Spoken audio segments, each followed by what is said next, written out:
অনেকদিন ধরে কচুরলতির তরকারি খেতে ইচ্ছে করছিল, তাই চলে এলাম আমার কচু গাছগুলো থেকে লতি কুড়াতে। এই কচু গাছগুলো মাত্র 2 মাস আগে লাগানো হয়েছিল, আর এরই মাঝে কচু গাছগুলো অনেক বড় হয়ে গেছে আর লতিও ধরেছে। এগুলো কালো জাতের কচু, তাই খুব বেশি লতি ধরে নাই। সবুজ কচু গাছগুলোতে লতির পরিমাণটা একটু বেশিই থাকে।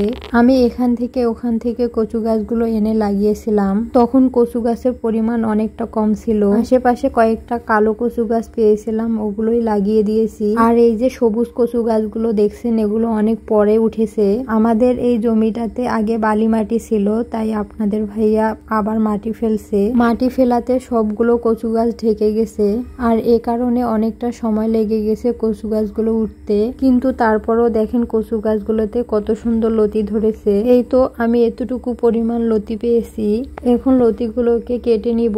লতি কাটতে তো অনেকটা সময় লেগে যায়, আপনারা সবাই জানেন।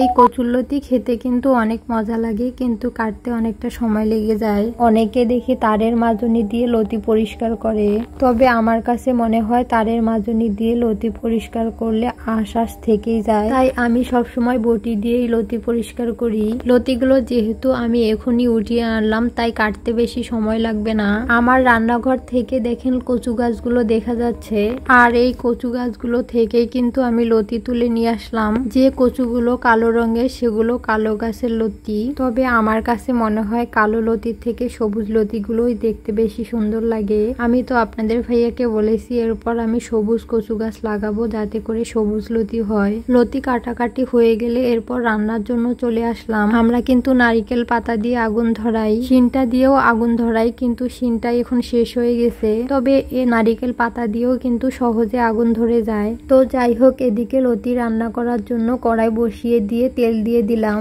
এরপর ধুয়ে রাখা শুটকি দিয়ে দিলাম। আজকে কিন্তু শুটকি দিয়েই কচুরলতিটা রান্না করব। শুটকিগুলো প্রথমে তেলের উপর হালকা করে ভেজে নিয়ে তারপর কাঁচামরিচ, পেঁয়াজ এবং রসুন কুচি দিয়ে দিব। পেঁয়াজ কাঁচামরিচের সাথে শুটকিগুলো দিলে দেখা যায় শুটকিগুলো কাঁচা কাঁচা থেকে যায়। শুটকি দিয়ে কচুরলতি রান্না করলে আমি কিন্তু রসুনের পরিমাণটা একটু বেশি করে দেই, এতে করে কচুরলতির তরকারি স্বাদটা যেন আরো বেড়ে যায়। কচুরলতি কাটতে গিয়ে আজকে রান্না করতে অনেক দেরি হয়ে গেছে। এটা কিন্তু আজকের ভিডিও নয়, কয়েকদিন আগের করা ভিডিও। গত 2 দিন ধরে আমাদের এইদিকে প্রচুর বৃষ্টি হচ্ছে, যার কারণে ভিডিও করতে পারছি না। ফোনের গ্যালারি চেক করতেই লতির ভিডিও সামনে এলো, তাই ভাবলাম আপনাদের সাথেও শেয়ার করি। এইদিকে দেখেন ধোয়ায় কি একটা নাজেহাল অবস্থা। আমি যে বাঁশখড়ি দিয়ে রান্না করছি ওটা দিয়ে ধোয়া বের হচ্ছে। কিছুই করার নেই, আজকে এই অবস্থাতেই রান্না করতে হবে, আর আপনাদেরকে কষ্ট করে ভিডিওটা দেখতে হবে। তো যাই হোক, এদিকে মশলাগুলো ভালোভাবে কষানোর পর লতিগুলো দিয়ে দিলাম। শুধু লতি ভালো লাগবে না, তাই কিছুটা আলুও কেটে নিলাম লতিগুলোতে দেওয়ার জন্য। লতিগুলো কিছুটা সময় মশলাগুলোর সাথে কষিয়ে এবার আলুগুলো দিয়ে দিব। আমার কাছে কেন জানি যে কোনো সবজির সাথে আলু দিলেই খেতে ভালো লাগে।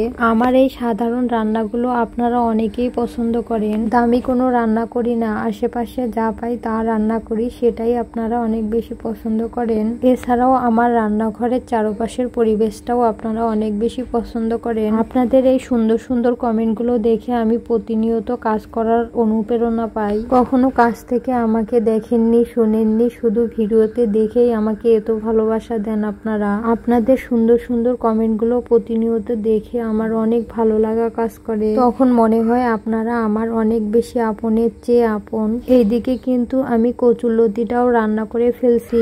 এখন কচুরলতিগুলো আমি বাটিতে তুলে নিব।